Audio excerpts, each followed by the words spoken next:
French wine and cheese producers have expressed shock at US tariffs announced by President Donald Trump.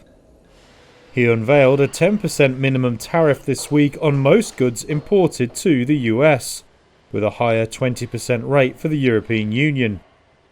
It's intensified a global trade war that threatens to drive up inflation and stall US and worldwide economic growth. Sales of French wine and spirits are expected to slide at least 20% in the US, according to French groups and officials. They also warned of mass layoffs in regions like Cognac, where French brandy is produced for export. CEO of Champagne Leclerc-Briand, Frédéric Zaimat, said the Champagne region could also have a real problem if tariffs continue.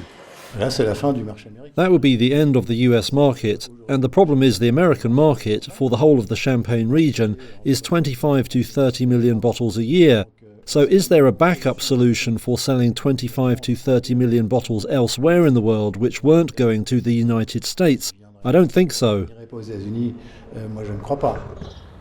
As well as buying millions of bottles of champagne, the US is the biggest export market for France's Bordeaux wine region. And while a threatened 200% tariff has remained outstanding for now, industry bodies say levies are high enough to hurt the sector.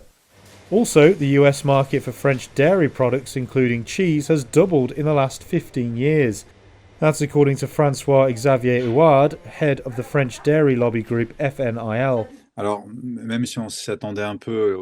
Even though we have been expecting a decision of this kind, and we have already been through this in 2019 with the first Trump administration, because we already had a 25% tariff on top of the 10% in place, and it already struck a blow in our sector. The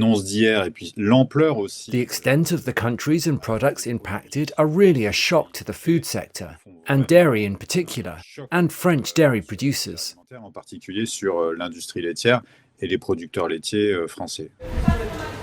He added the US market for his sector was worth $388 million last year. France said its President Emmanuel Macron would convene all representatives of business sectors hit by the US import tariffs.